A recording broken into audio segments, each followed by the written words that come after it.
happened. The first one was the Conference on Recovery, which was held in Berlin. The second one is meeting of G7. The third one is International Peace Summit. And the fourth one, which is going to happen, is an event which is going to take place in Washington. The formula of Ukraine's victory is relevant. It is anchored in the force of the Ukrainian nation, Ukrainian force, and Ukrainian allies. And all these three events showed that we have force and we have unity. The situation at the front line is very complicated, and the reaction of the war criminal Vladimir Putin, which was voiced before the International Peace Summit by him, shows clearly that the war criminal Putin has no intention to hold any negotiations. The war criminal Putin is not going to adhere to the UN Charter. The war criminal Putin is not going to finish the war on fair and just terms for Ukraine, first and foremost. And all this just goes to show us that there can be no other formula for us than our force at the front line and domestically and at the international arena. There's no alternative to all this. I will briefly speak about the conference in Berlin first. The conference in Berlin, like all other events, was very realistic because the conference in Berlin was not just about the recovery of Ukraine, but it was primarily about the defense and protection of Ukraine, something like economic Rammstein, when at the conference in Berlin, people discussed how to preserve Ukraine, how to defend Ukraine, primarily through providing air defense capabilities and to defend this country. The G7 summit is yet another message to Putin and his allies, because this summit clearly showed, for those who had doubts, showed where China is standing. They failed to attend. And I will repeat what President Zelensky said, that China has done everything to undermine the peace summit. This event was necessary from the point of view of foreign policy activities of Ukraine. Will this event initiate the peace process in Ukraine? Hardly so, but at least now Ukraine is again at the front pages of international press. The third event was the G7 summit, which demonstrated to Putin that his assets will remain under arrest. And the decision was taken to provide Ukraine with $50 billion worth of revenues coming from the profits on those assets. The percentage which can be obtained from 300 billion of Russian assets will be accrued, and it will be used as security for this loan. Arithmetically speaking, this means that the G7 group told Putin that we are prepared to keep your assets, your money under arrest for decades. We're not going to step away from Ukraine, and we will continue to support Ukraine, not as long as we can, but as long as it takes for Ukraine to prevail. So those were the three key events. And our guests, their excellencies, will give their take on those events. And the fourth one is the summit, which is to take place in Washington. Kyiv Security Forum was founded in 2007. Since that time, year in and year out, we came out with the same message. Ukraine should become a member of NATO. I can only reiterate this message. There's no alternative to NATO membership for a secure and safe Ukraine. We understand all the problems which exist today, including among the allies, but we are sure that the unity of the Western world should be demonstrated in the unity in taking the right decisions in the modern world. In the modern world, which is moving towards meeting new challenges. In the modern world, which unfortunately is very far from the all-comprehensive peace which we had after the Second World War. The war criminal, Putin, broke all the rules and initiated a new aggression on the European territory. He is not the only one, and you would have seen that his trip to North Korea shows only one thing, that this is one axis of evil, and it includes not just Russia. Russia has a number of allies. The key economic ally of Russia is China. A key military ally of Russia is Iran and North Korea, and a number of countries of global south which remain neutral. I cannot understand how can one remain neutral when innocent people are getting killed and aggression is going on. This is not neutrality. This is cynicism. Therefore, we are looking to the future with confidence anyway, because there's no alternative for us but to win in this war. I'd like to invite to the stage Danylo Lubkivsky, who will be moderating our discussion. Thank you all once again for coming, and today we're going to discuss our tomorrow. Thank you very much, Mr. Yatsenyuk. Ladies and gentlemen, colleagues, I am very impressed by the number of people who have attended this event. This shows a huge interest which we all have towards the events which have been taking place recently and which are going to take place in the near future, including the NATO summit. For us, for Kyiv Security Forum, it is a great honor to invite to this stage our speakers. And first of all, I would like to invite a good friend of Ukraine, Pavlo Koval, who is head of the Committee of Foreign Affairs of this Polish Sejm, who came specifically to attend this event, and he is here with us to discuss all these very important issues. Mr. Koval, please.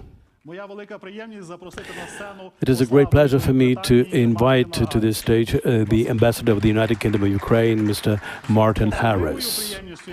And it is my pleasure to invite Ambassador of Canada of Ukraine, Natalka Cmoc, who has just arrived from Canada. I'm equally happy to invite Yaroslav Timofeyuk, Charge d'Affaires of the EU delegation to Ukraine, and the deputy head of the mission of France, Benjamin. That's my French. You're welcome. You're welcome. Please. We also have two participants who will join us online. Our good friend William Taylor, former ambassador of the US to Ukraine, and Nicola Tenzer, quite an authoritative expert on foreign policy from the Center for International Affairs in France. Ladies and gentlemen, that's a great privilege and pleasure for me to see you all, and that's what I said, that, you know, I'm impressed for how many people came to listen to our discussion, to learn about your reflections upon those important great meetings, big meetings, international gatherings that we had last week, and those that we anticipate. So my first question is very simple, but tricky. What are your impressions? Excellency, Ambassador of the United Kingdom, Martin, I would like to start by asking you. So, what do you think about these major three international events that we had, like the summit of the Group of Seven, the Peace Summit, and the Berlin Recovery Conference? I'm not mentioning the European elections, unfortunately, but if you wish, I would be happy if you share with us what do you think about these events. What the message they sent to the Ukrainian audience. You're welcome. Which language? This is up to you. Чи можна українською? Будь Чи ласка. краще? Ну, добре, я знаю. Can I speak Ukrainian? Yes, please, go По-перше, ahead. можна два-три слова про контекст. Well, Тому що first я of all, думаю, що a зараз, couple то, що ми words about the context. знаємо, що це, на жаль, це буде дуже довгий конфлікт. We unfortunately understand that this war, this conflict is going to be very prolonged. This is the third year after the beginning of the full-scale invasion. This is 10 years after the first invasion. And I think that Putin has just one chance, the fatigue of Ukraine's partners. And what we demonstrated through those three events shows that we have no fatigue, we are not tired, we stand with Ukraine now and forever. And this can be proved by a very important fact. First of all, there is a new agreement in the area of security between the US and Ukraine, and also between Japan and Ukraine. You would be aware that in January, the UK signed the first security agreement here in Kyiv during the visit of Rishi Sunak.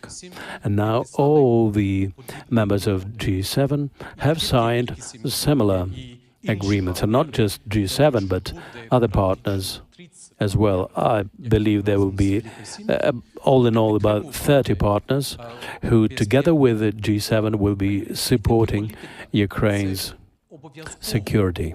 And this is not just about politics. It is absolutely key to support Ukraine's security, and those agreements cover a period of time of 10 years. So I repeat, we have no fatigue, we stand with Ukraine.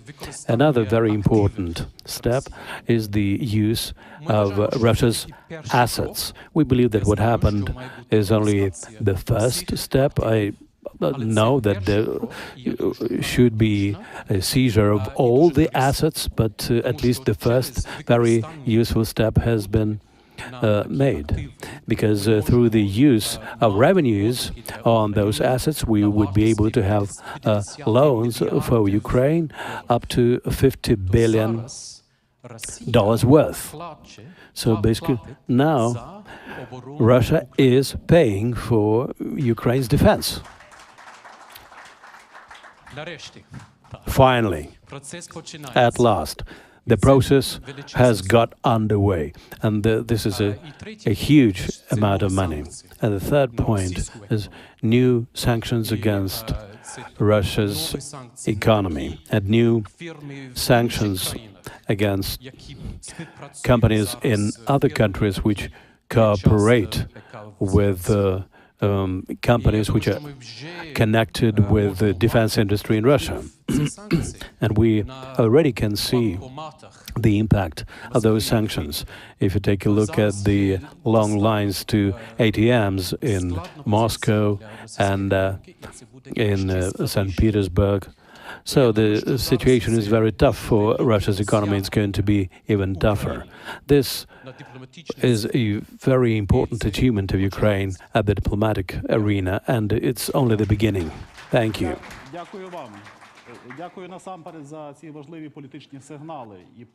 Thank you very much, primarily for these important political messages and for the readiness to keep on supporting Ukraine. And thank you very much for your wonderful Ukrainian. This is absolutely commendable. I know that Nicolas Tenzer is very limited in time, so I would like to give the floor to him online right away. You hear as well, don't you? Thank you, Danylo. Thank you, and to all of you and to all my Ukrainian friends, especially. Well, I welcome, all the news that are coming, certainly, from the international arena, the true commitment of all allies to support Ukraine. But maybe I will have on 2 points to say also my anxiety, not only because of the very difficult situation and uncertainties that we are now facing in France, but maybe we have some opportunity to talk about that, in another event.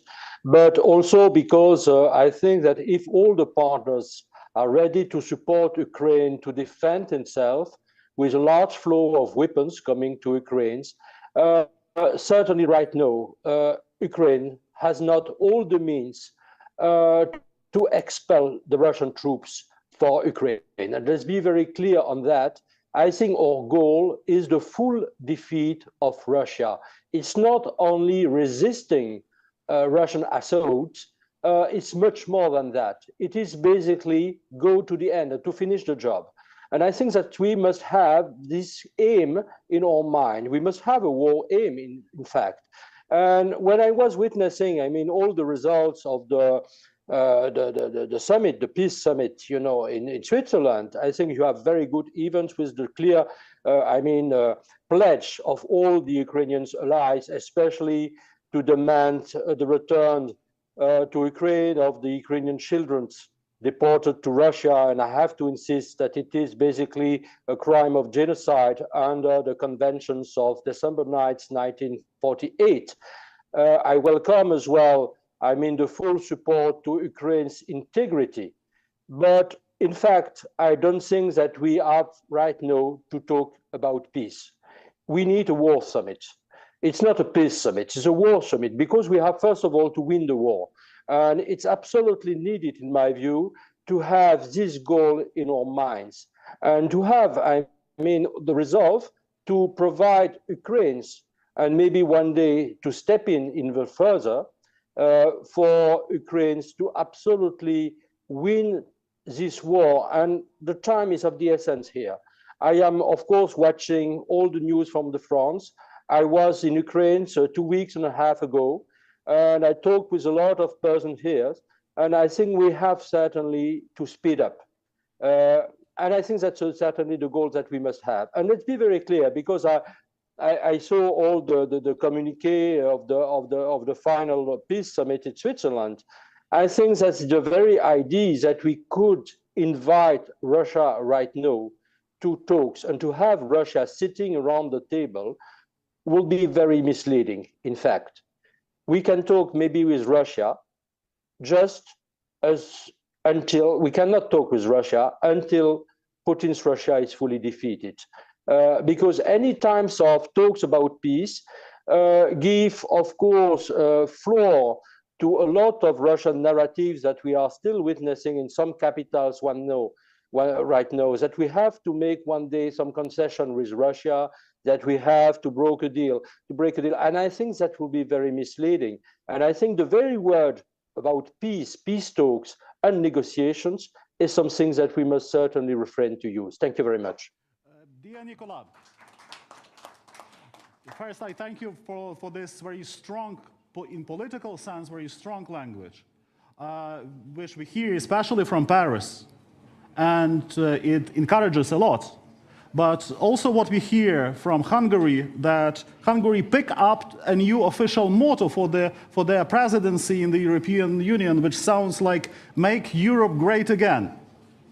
It resembles something. Don't you find that we may witness an appearing conflict within Europe that may undermine the unity before the aggressor? What do you think? How do you like this motto? How do you like the change of political moods?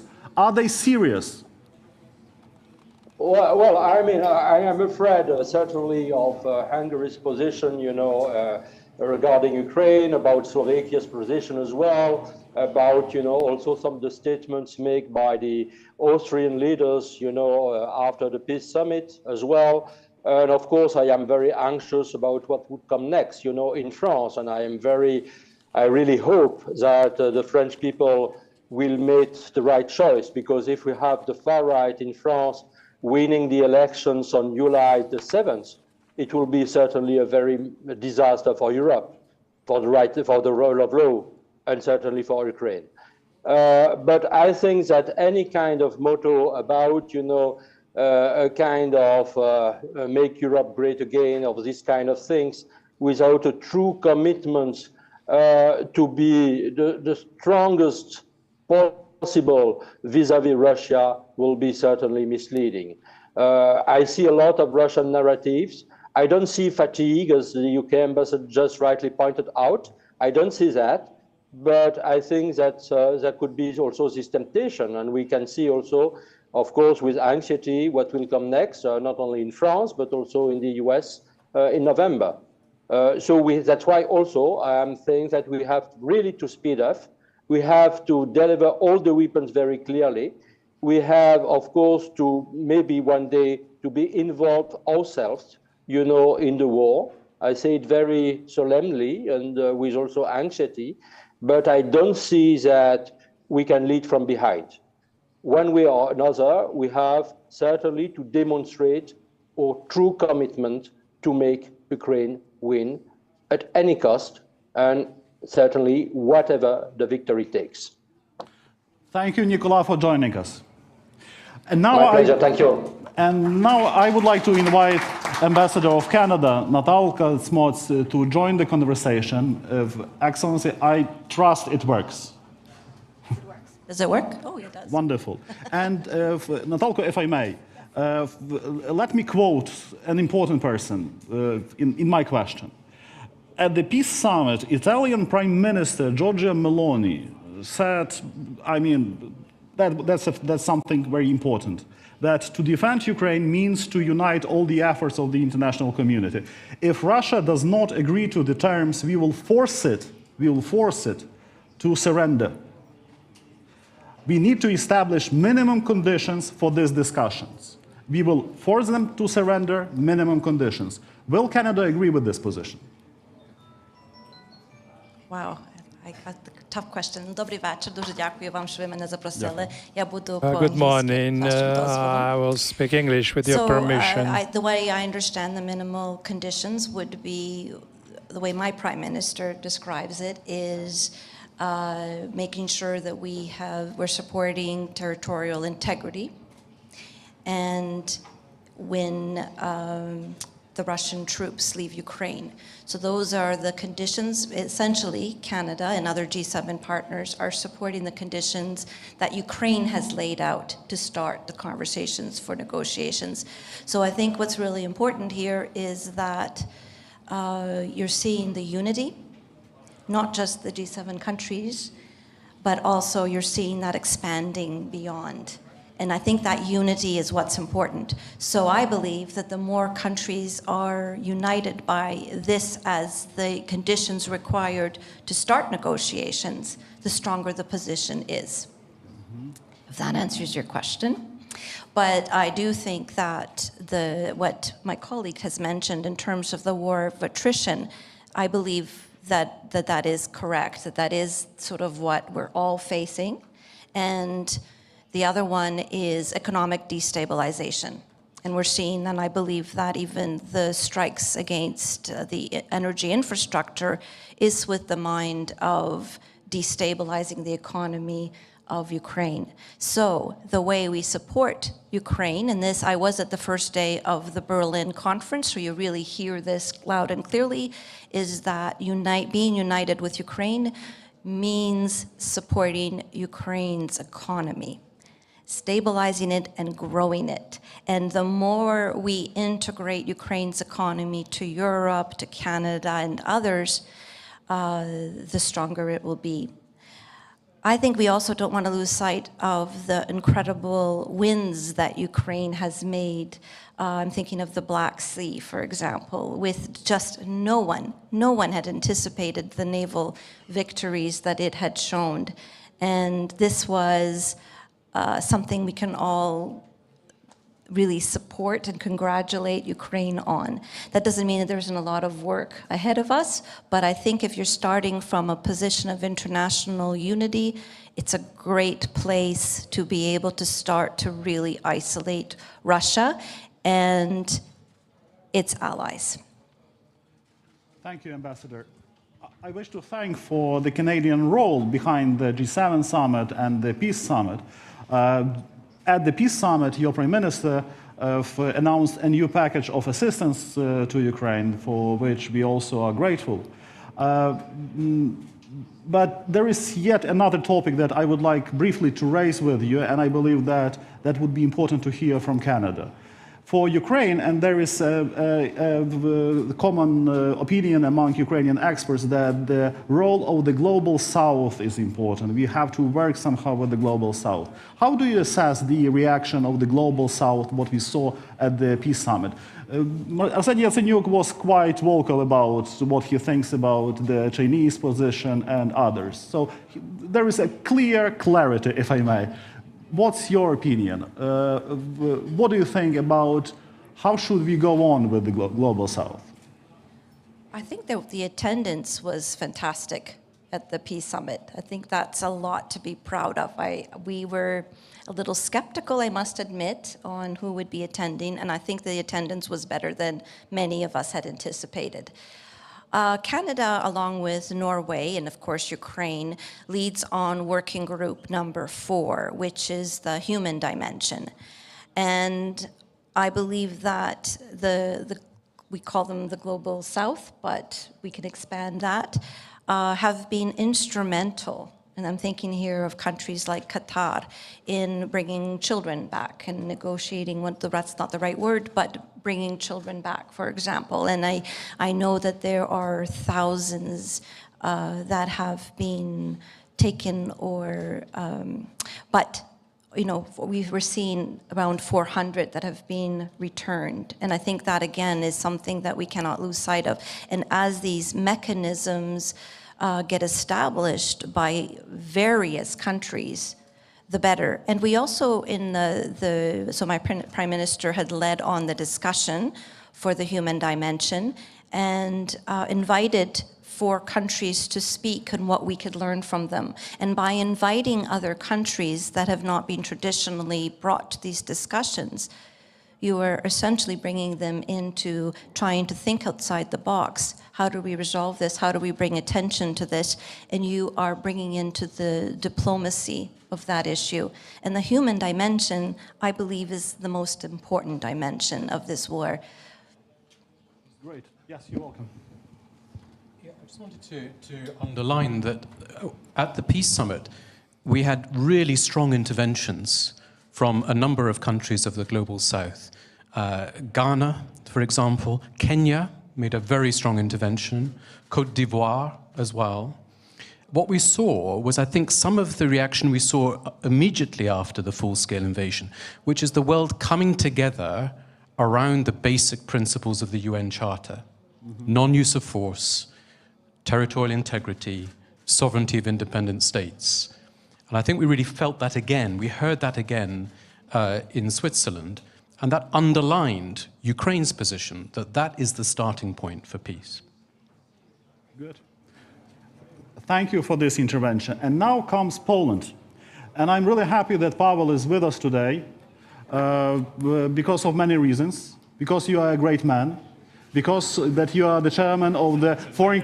That's the major reason.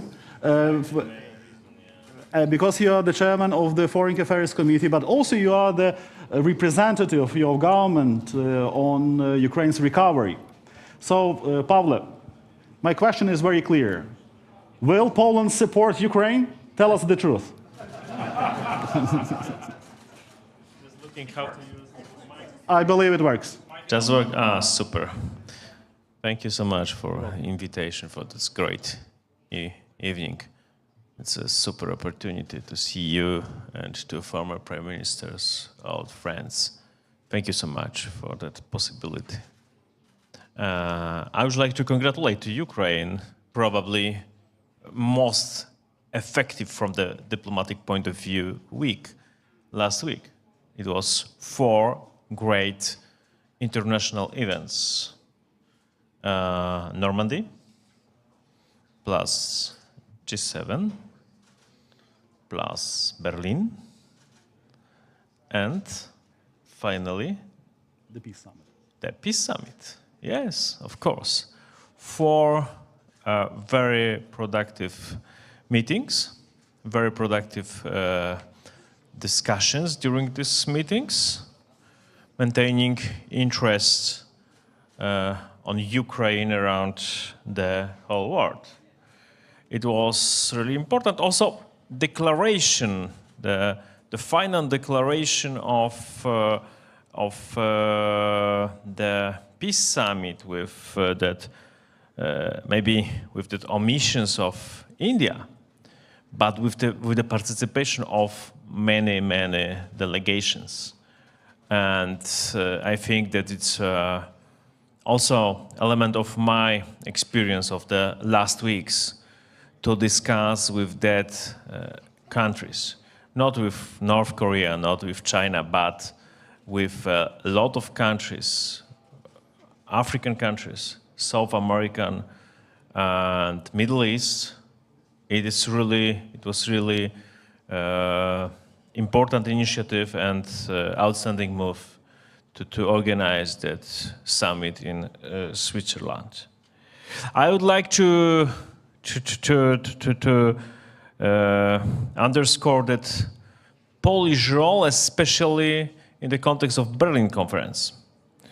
We decided to send to Berlin a huge delegation, about 100 people, not only officials, but also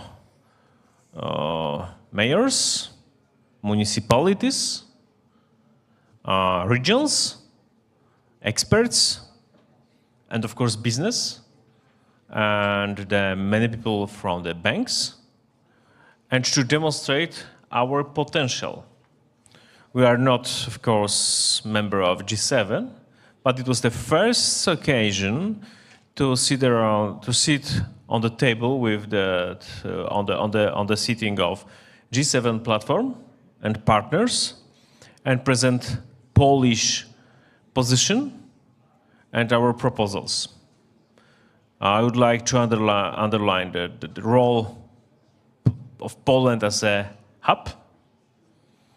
You know probably my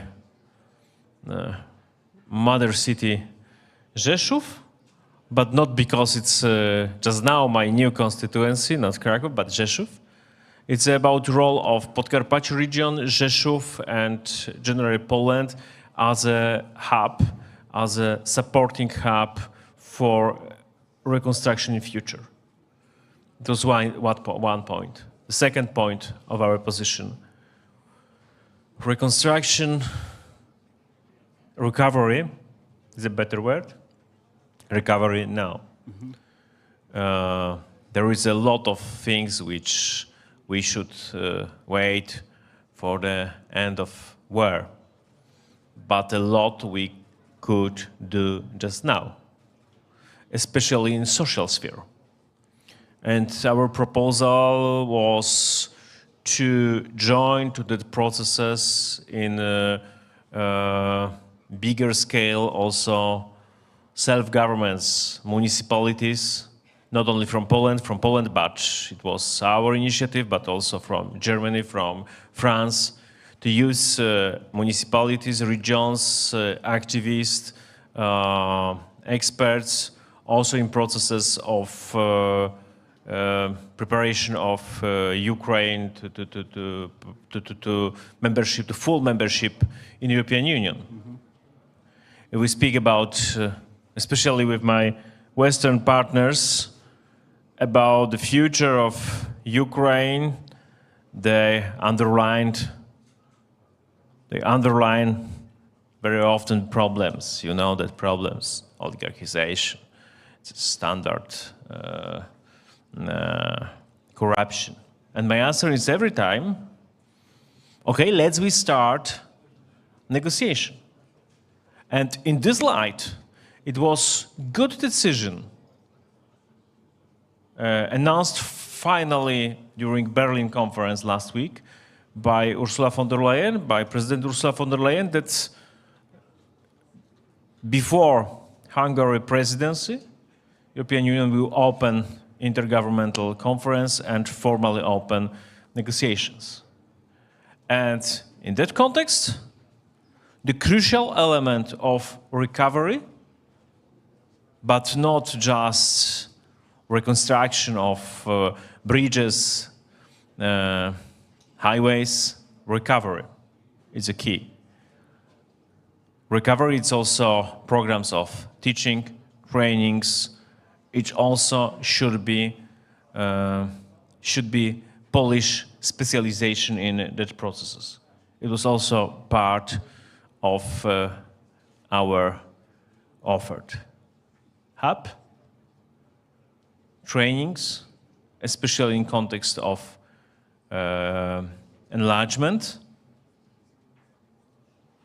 I would like to underline that two important elements of that Polish role.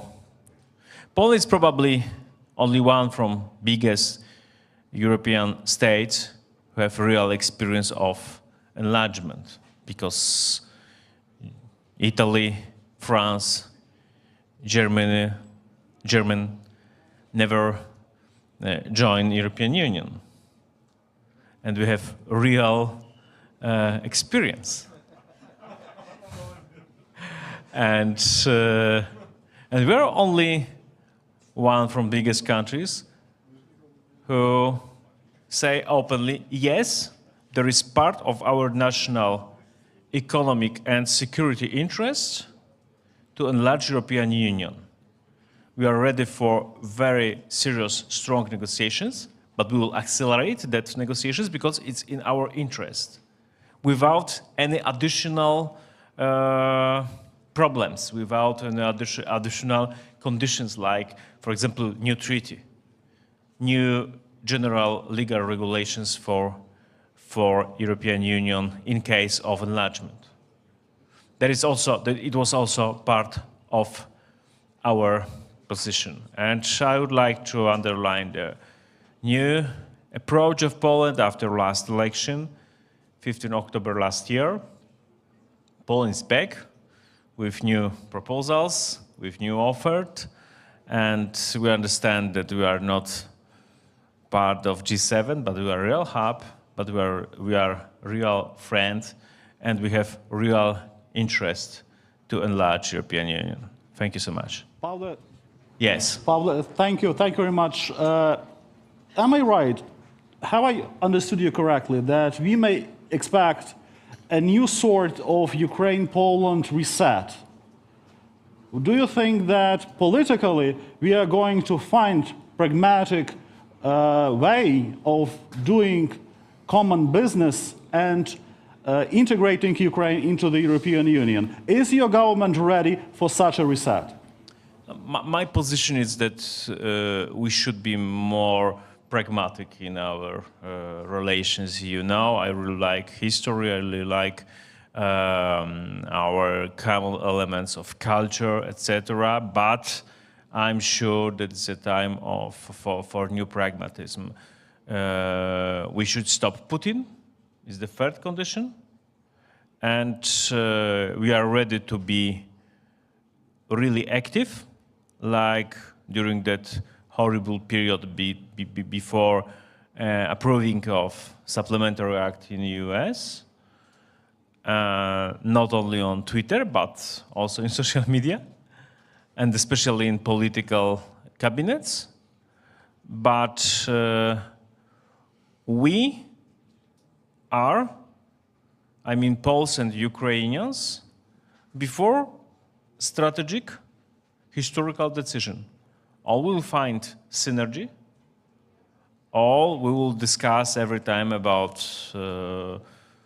historical, but not only historical, probably also ongoing problems like in the February this year, close the border. We should be concentrate on the possible synergy.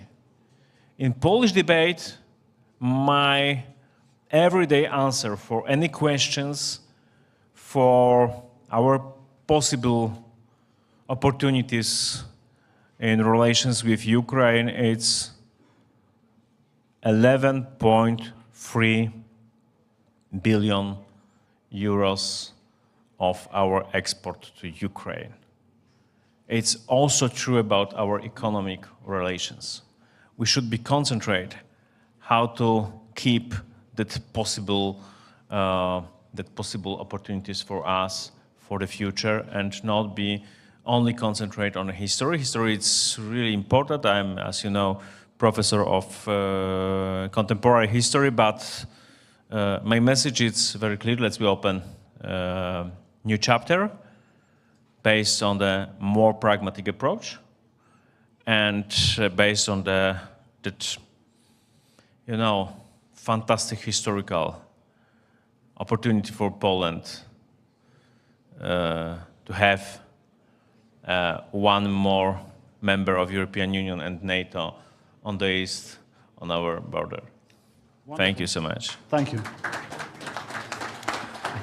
It would be natural if we continue by asking the senior representative of the EU delegation in Kyiv, Yaroslava. I'm really happy that you are here, and please pass our best regards to Ambassador Mathernova. Yaroslava, you know, I could not but start by asking about the decision of the EU ambassadors to start accession talks with Ukraine and Moldova on the June 25th. And here I have, you know, a number of issues to raise. First of all, how do you assess the progress? Secondly, how do you assess the reaction of the Ukrainian government? That would be important for us to know if you understand each other and there is a clear perspective of a speedy accession as the Ukrainian government promises Ukraine. You're welcome. Thank you. Good evening. Dobry wieczór. First, let me say one thing. I think the last few weeks were great for Ukraine. It was mentioned already. The Berlin conference, the G7 summit, peace summit, and also what you just said, the decision to open the accession negotiations, actual accession negotiations. You know, the principal decision was already taken by the European Council. Now it was about technicalities, but still the devil is very often in technicalities. And I'm very glad that we have overcome this obstacle. And as you said, the first IGC, the first intergovernmental conference will take place next week, as I understand, in Luxembourg, because in June all the councils take place in Luxembourg.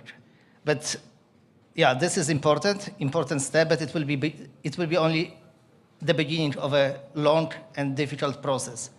I think there will be many issues on the way. The enlargement process will be in the hands of member states.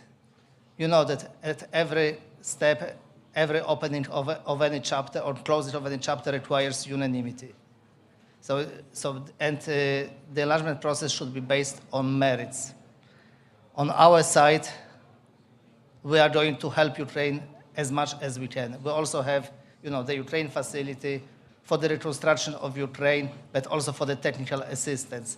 Now we are also talking with some member states about some additional projects to use, for example, the expertise of the new member states from their accession process for Ukraine. And also myself, I remember very much the accession of Poland, how difficult it was, but in the end, how transformative it was for Poland and for the whole of Europe. And many fears, many concerns that were expressed in the 90s, in the beginning of 2000, they proved totally inadequate, totally wrong. So, and also then somebody mentioned in the beginning, Europe being great. Still, as a European EU official, I think that Europe is a great place to live, and I hope very much that this area of of relative prosperity will extend in the future, but it will not be an easy process. As to the Ukrainian government, of course, we are in a constant dialogue with the Ukrainian government on reforms. You know that in the EU, we issue every year the enlargement report. We are just in the middle of the preparation of a new enlargement report that will be issued in October, November. And every chapter of the accession negotiations will be closely monitored. But for the opening of the IGC, there were four conditions from the European Council in March, and we considered those conditions fulfilled.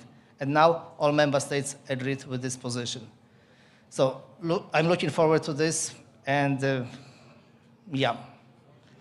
The road will not be easy, but in the end, I think it will be a successful one.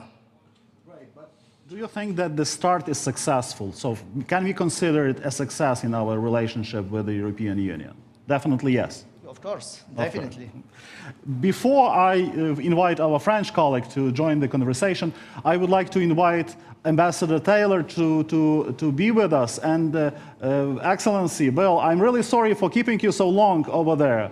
And I have a good question for you. You know, there was a shadow at the G7 summit and all other summits that we felt that shadow. That shadow is named the upcoming elections in the United States. And this shadow overshadows a lot of things. And actually, in my opinion, it somehow underpinned the intention to ensure that the support for Ukraine won't be changed because of different political reasons in such an important country as the United States. And here comes Mr. Trump, who said that he will settle the Ukrainian issue. I know this is not a literal language that he used, but what he meant, that he will immediately settle the issue of Ukraine's assistance in that or another way. Unfortunately, I didn't get what he meant indeed, but he said that he will do it immediately, even before he enters the White House. What does that mean? You're welcome. Danylo, first of all, thank you very much for having me. I wish I could be there with you in person, but I appreciate your willingness to have me in this conversation. I thought you might ask this question, but let me respond by saying that yeah, we have elections. That our British colleagues and our French colleagues and others are having elections. This is what happens in democracies. Ours is not until November. Right now, the polls are pretty even. It's 50-50. So I have a lot of European friends who think they know the outcome of our election. Well, they don't. I don't. We don't. It's too soon to say. There's a lot of time. There's a debate next week, Danylo. There's a debate here next week where the two presumed candidates will have an opportunity to say in front of the American people. So there's a lot to happen, is my point, between now and the election. So that's the first point. The second point is the policy on Ukraine from President Biden is very clear. It was very clear, and I'll mention this at some point. You've already mentioned it a bit. It's very clear. I mean, he's said over and over, as long as it takes. And he's pushed real hard for the supplemental that our Polish colleagues just mentioned. He's made it very clear what his policy is. What is less clear is what Mr. Trump's policy is. It's less clear. We've heard different stories, different ideas, different projections about what his policy might be. Just in your question, Danylo, you were not entirely sure what it was he said. Well, no one's entirely sure of what it was he said, and he may make up his mind later on this. He may not know exactly what his policy is going to be. All to say, it's too soon to worry about a change. And my third and fourth points are that the Congress, and more importantly, the American people, have said over and over in response to questions and in Congress, overwhelming bipartisan support in both houses of our Congress, the House and the Senate. It's very clear that the American people and the U.S. Congress supports Ukraine. They continue to support the $61 billion that was just voted, reflects strong support for the American people. Strong support for the American people. So to the extent that elections reflect the views of the American people, my view is who's ever elected in November in the United States is going to support Ukraine. I think that it's too soon to say who's going to be, but I am very sure that the American people's view of support for Ukraine will be reflected in the next administration. Bill, thank you very much. If I may, I would like to add an additional question to you. Along with these important international events that we discuss right now, I cannot but mention also, along with them, I cannot but mention yet another manifesto of so-called President Putin, who challenged the whole global community with his notorious so-called ultimatum, peace initiatives, whatever, peace deal, as he says, that he is ready to suggest. What was the reaction in the United States? And please explain, what was his goal, and did he manage to somehow influence the developments and the summits? You know as well as anyone that no one knows what's in President Putin's head, Mr. Putin's head. No one knows. So I'm certainly not going to guess. I have no idea why he made that silly statement, because it did have an effect. It had an effect, as I'm told, on the peace summit, that there were people who were willing to at least say, well, where are the Russians? How come they're not here? And with that statement, that silly statement saying that he wanted Ukraine to give up territory that the Russians don't even occupy at this point in order to even start negotiations, it's just made no sense. So I tend not to pay much attention to what they say. I think we should pay attention, certainly, with what they do. But it's not a good use of your time, Danylo, or anyone's time to spend much time thinking about what he has to say. Watch what they do, react to what they do, support Ukraine, be sure that Ukraine can win on the battlefield. That is the important thing that we should be focused on right now. I do thank you, Bill, and thank you very much for joining and being our good friend. Many thanks. I guess Ambassador Taylor is 100% right, saying that we should not follow the statements of so-called President Putin, but we should follow the steps. The actions of so-called President Putin are very clear with his, in my opinion, humiliating visit to North Korea, begging for yet additional military support. Big Russia, as my good friend Vakhtang Gibuladze say, make Russia small again.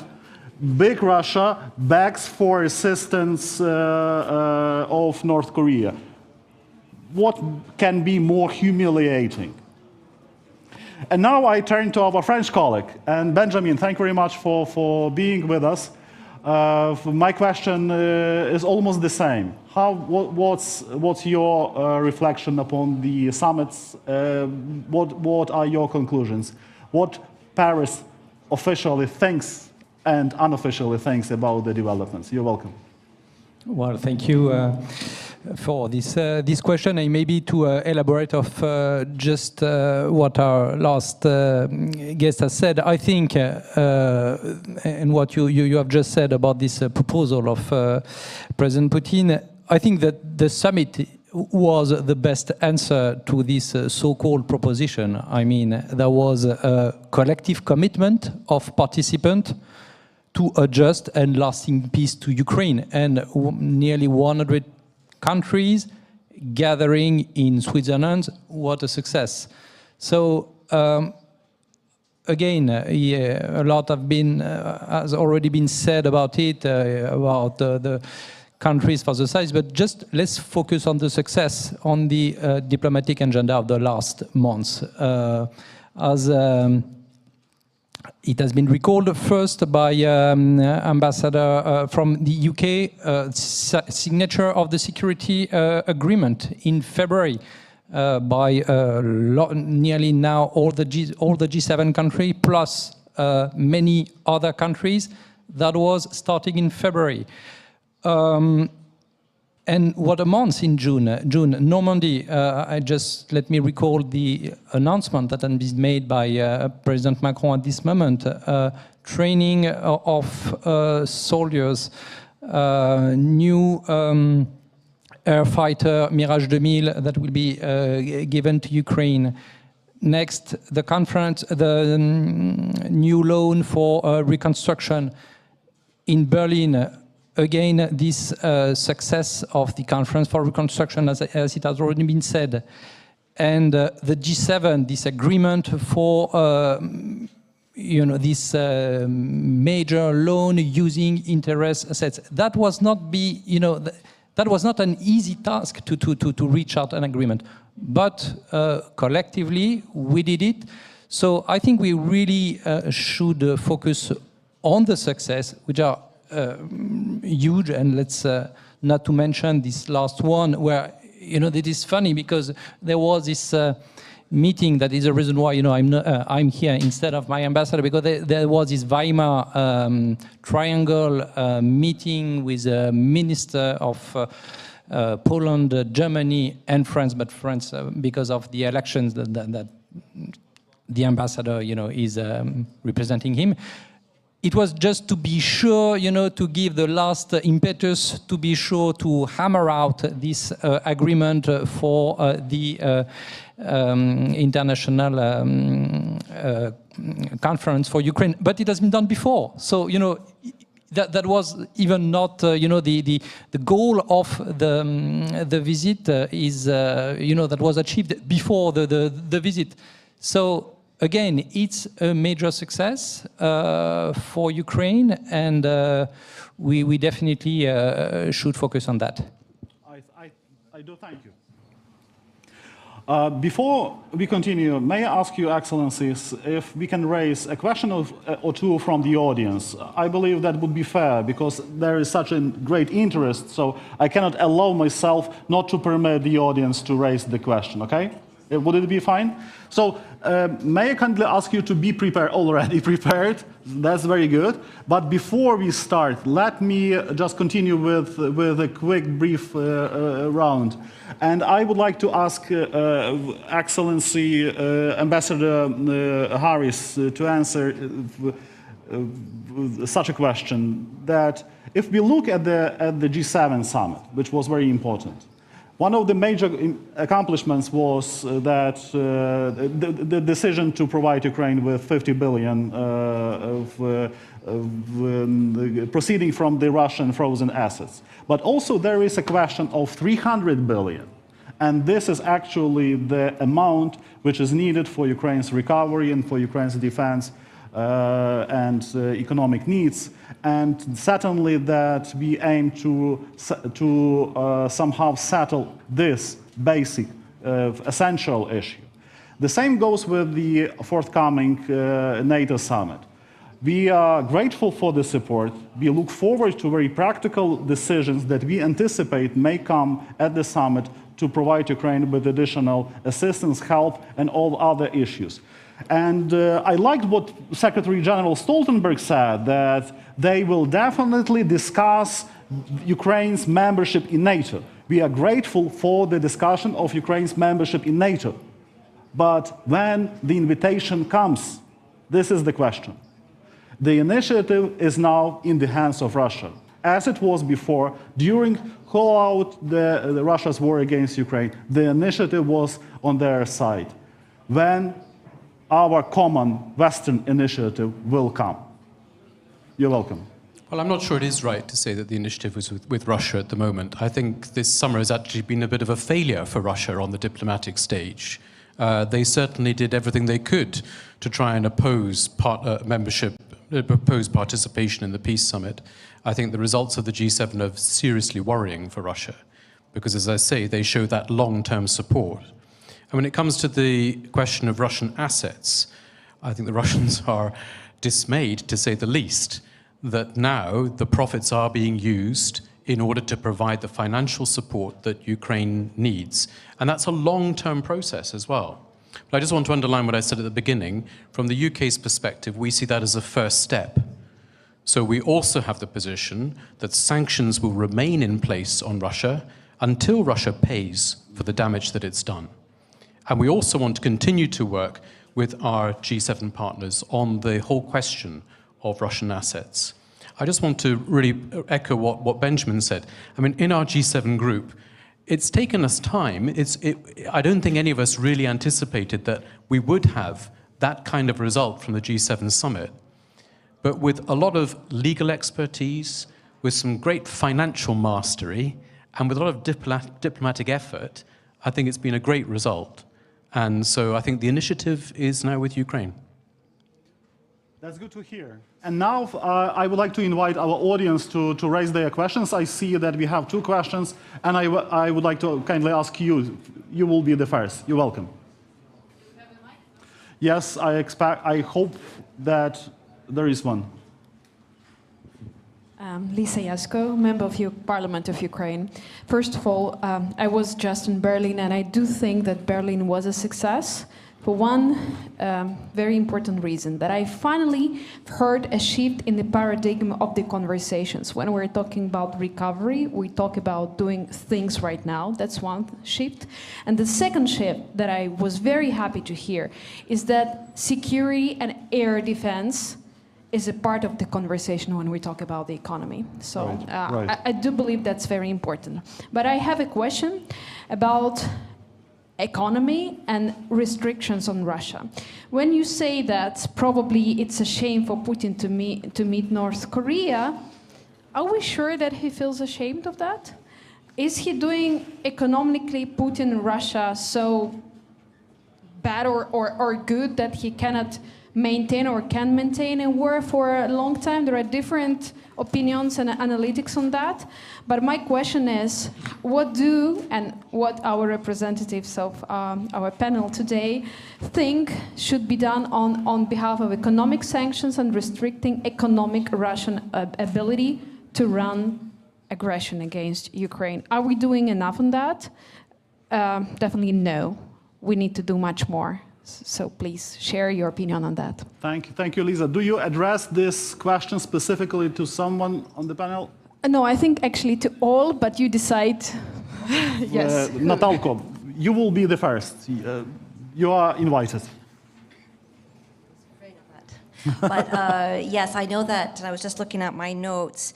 So at the summit, we announced 27 additional sanctions against individuals and entities, which puts Canada having, I believe, over 3,000 sanctions already. We believe they work.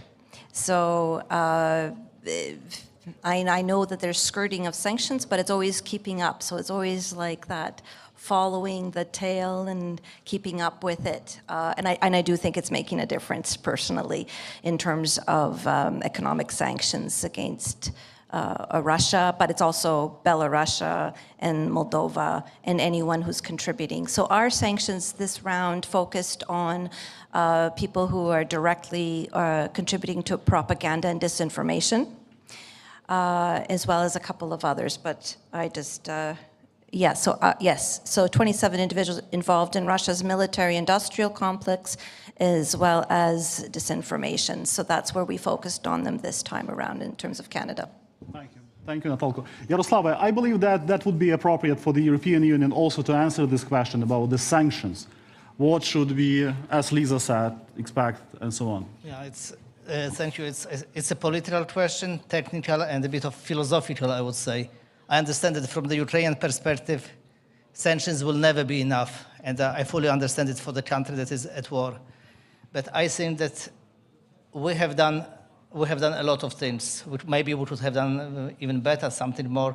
But for me, it was really a very positive assessment, what I saw, how quickly we moved on sanctions, especially on freezing of the assets of the Russian central bank, how quickly it was done in the first days of the full-scale invasion.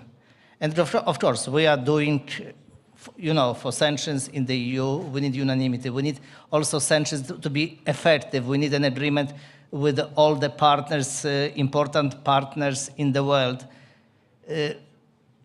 If we also have to see that if we close something, ban something, that there is not a kind of a alternative market being created. And sanctions are having an effect on Russia. I mean, frankly speaking, maybe personally, I think it will never be the case that Russians will not be able to import, to smuggle some chips for the missiles, because they have diplomats, they have some, North Korea is also doing this despite of sanctions. But we are trying to do everything we can to make this illegal trade smuggling as difficult as possible and to increase the cost of this. So this is what we do, and this is what we will continue to do in the future. Thank you, Yaroslav. Pavel, in my opinion, that's a related issue. As we have passed the European elections, and we have some good and negative results, in my opinion. What is good that the European People's Party has won the majority, and that's fine. I mean, since the Kyiv Security Forum belongs to this ideological family.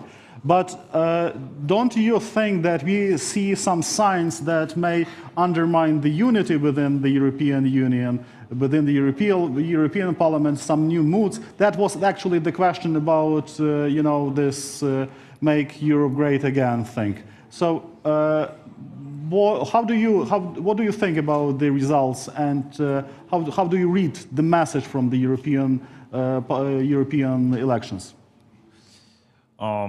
Two words about sanctions. From the point of view of research, sanctions is a kind of international game. We should analyze sanctions in category of time, place, and also dynamics. It's a normal situation in every kind of international sanctions that we should improve that. Our foes will try to avoid, and it's a normal, extremely dynamic situation in context of sanctions. And the crucial, it was decision that we start use Russian assets, the first one, not only for the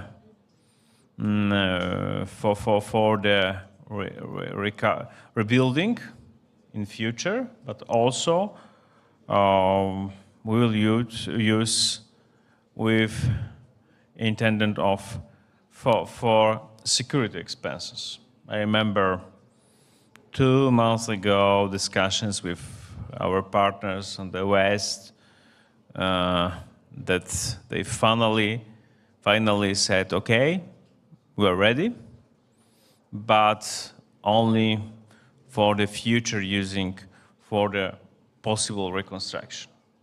And from my point of view, as I understand politics, and especially in category of dynamics of that, it was a real success, not only Ukraine, but also many alliances who pushed last few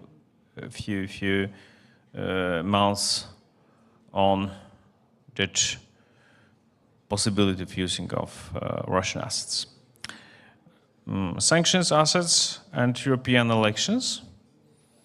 If you compare, it's my favorite term, it's a Putin turn. Putin turn is a modern version of Cominform on Comintern. Putin use the same tools towards political parties in the West, like Stalin used towards communist parties. It's a very same way to use that parties to finance, to give credits, to encourage the parties to play in general democratic rules, but in case of victory, to influence into governments or from the oppositional position to influence into governments on the West, to change their policy, to incline their policy in the direction of how Putin wish and historically how Stalin wish. It's the very same kind of providing of influences involving into politics in the West. They have a very same situation. And in that context, finally, we have, of course, possible problems in France, but not in the case of European EU context. This is a big problem if National Front will win in a general election.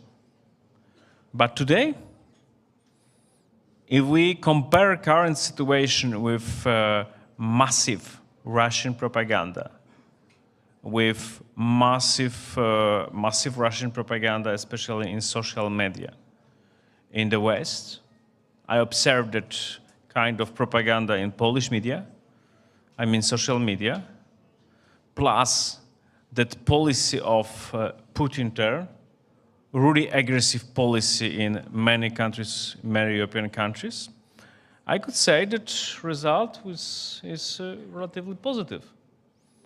We have, in fact, the same situation like before from the point of view which are important for us. Ukraine, position towards Russia, international law, etc. In that context, I think that I could say that the final result, it's not so bad. Good.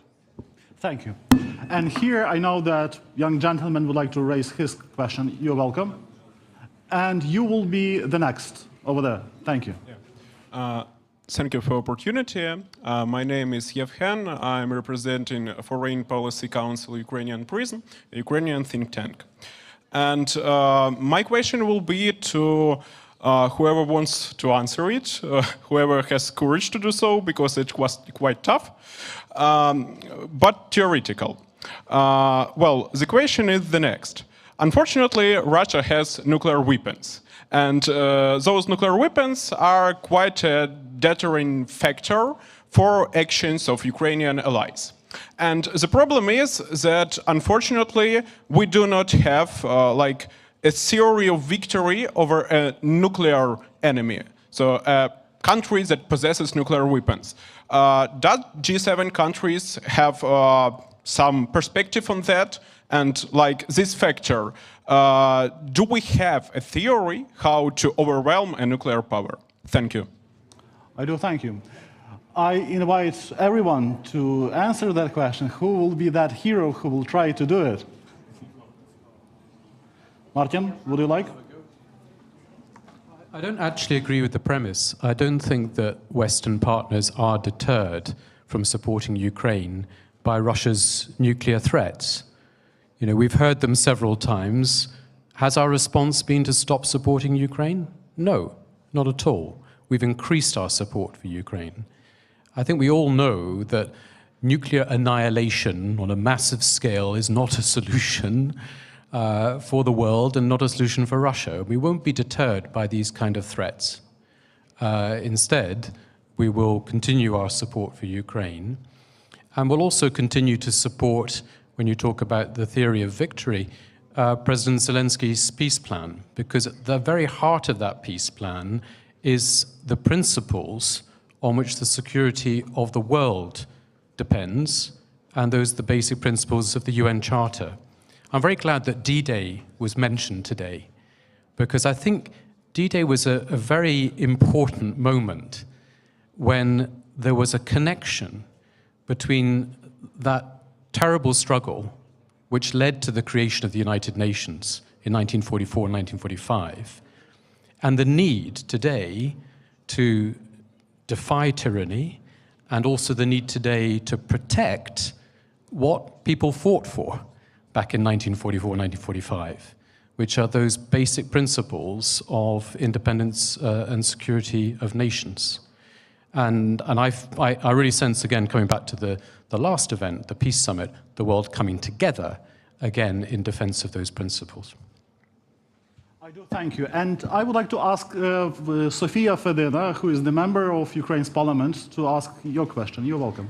Good evening, everyone. Thank you for giving a chance to ask a question. And I would like to hear the comments of our honorable panel about the next question. I think that the most valuable asset for Ukrainians, and actually for Europe, for the other countries, is time. And we are lacking time so much. And the time is playing against us, actually. Every minute, if we even are sitting here, our defenders are dying on the front line. And it's humiliating for every family to wait for a phone call, for a message, whether the father, mother, brother is alive or not.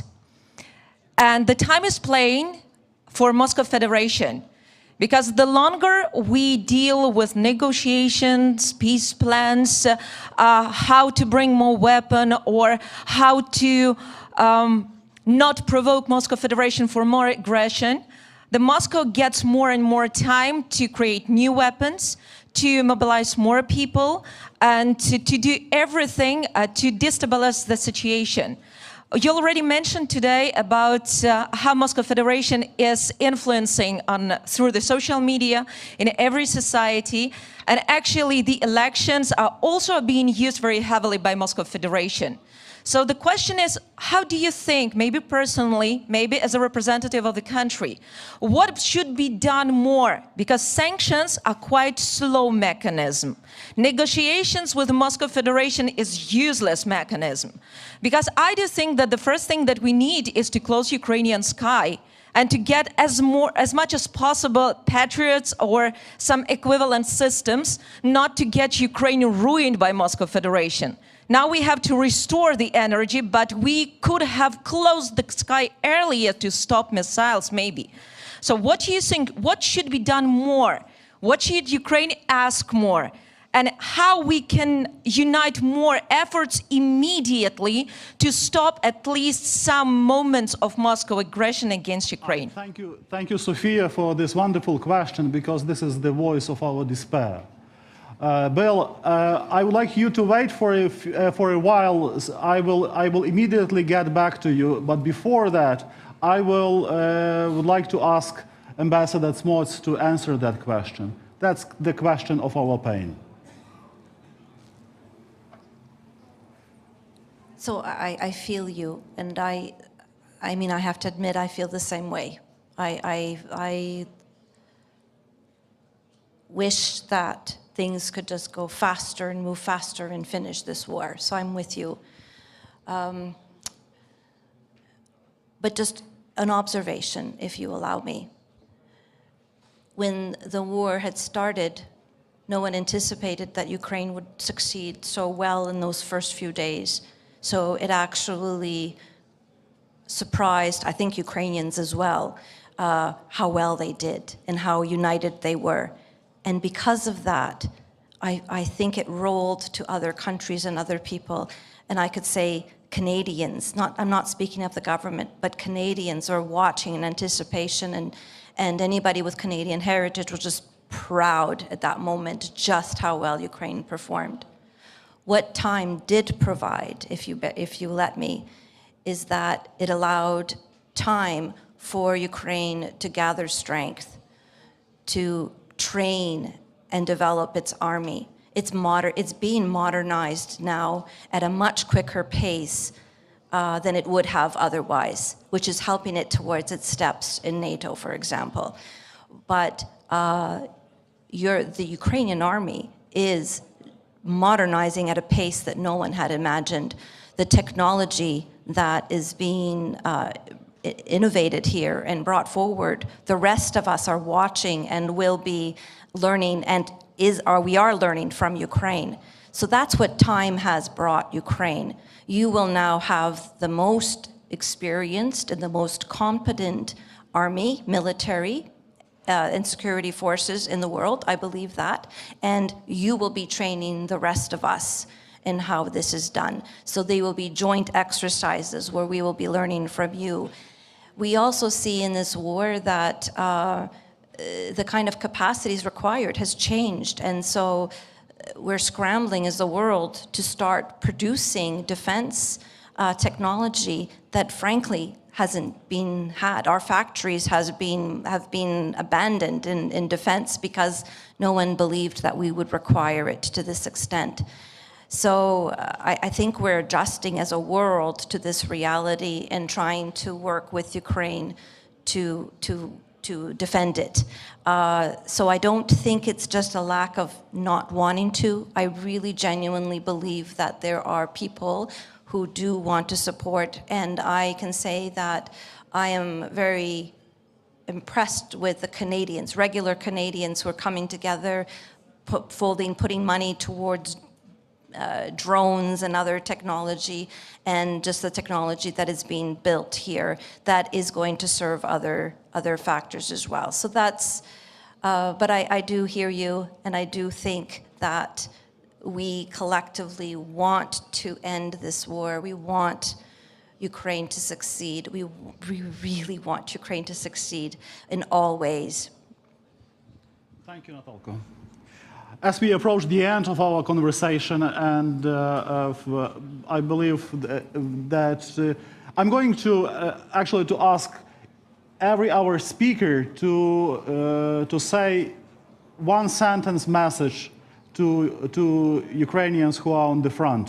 I know that we are being followed by many followers right now, as I was told by our team, and I will start by inviting Ambassador Taylor. Bill, we would be happy to hear the message from Washington to Ukraine, to the Ukrainians on the front. The message which is related to what we saw during those important international meetings and what we are going to see at the NATO summit in Washington this July. You're welcome. Thank you, Danylo.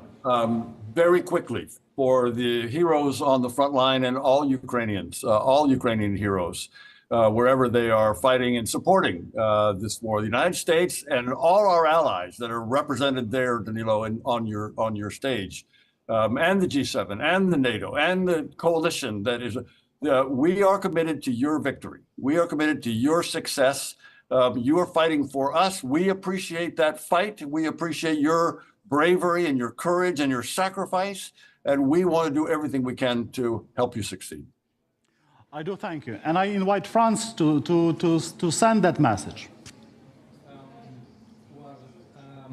I would say that, so the message is for the soldiers in the front. I would say that there is a huge difference between Ukrainian soldiers and Russian soldiers. The Ukrainian soldiers, they know why they are fighting for.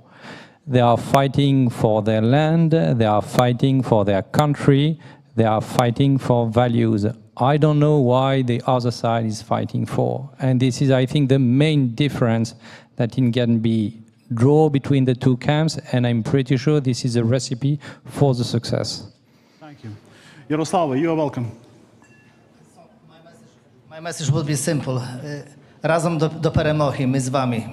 Thank you. And that's very important to hear that on behalf of the European Union. Pavle. First point, thank you so much. Really thank you for your a beacon for whole Europe today.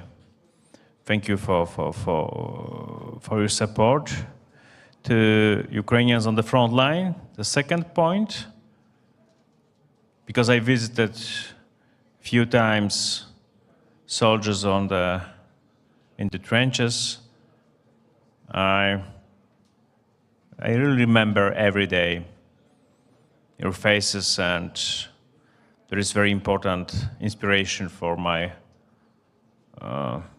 political work. And the third point, finally, there is a turning point in history. You participate in a big history because we are in turning point.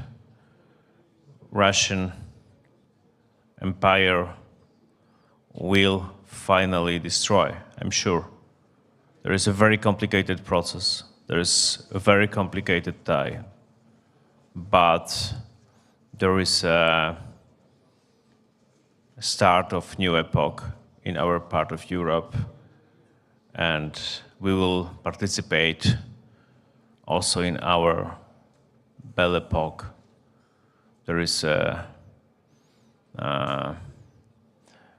the important not only for us and also for our children and next generations.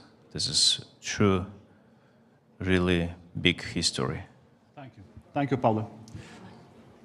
Наталю. Дуже дякую всім, що є на фронті. Thank you very much to all the all volunteers, to who are all on the the men and front women line. fighting, to all of the medics who are there saving lives, to all the trainers helping increase the lives of the lifespan of every person that's out there, to all the communities who are staying put and keeping your communities going, to all the women who are taking greater leadership roles, to all the women who are building those small and medium enterprises to keep your communities going. You are the ones who are keeping the economy going. Thank you to all of you, and you are fighting not just for Ukraine, you're fighting for all of us, for all of our values and democracy. We are humbled by everything that you're doing. Slava Ukraini. Героям слава. Мартіне, запрошую. I want to say thank you for defending Ukraine. Thank you for defending my country. Thank you for defending Europe. Thank you for defending the world's values. Know that many, many countries stand with you today, and that разом нас багато і нас не подолати. This is exactly true.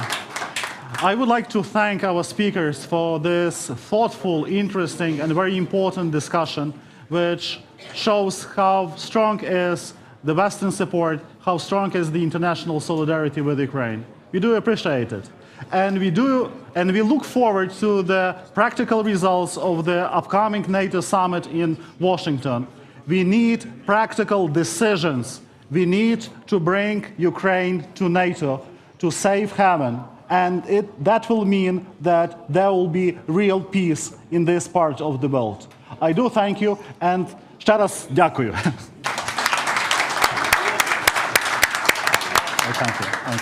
Thank you.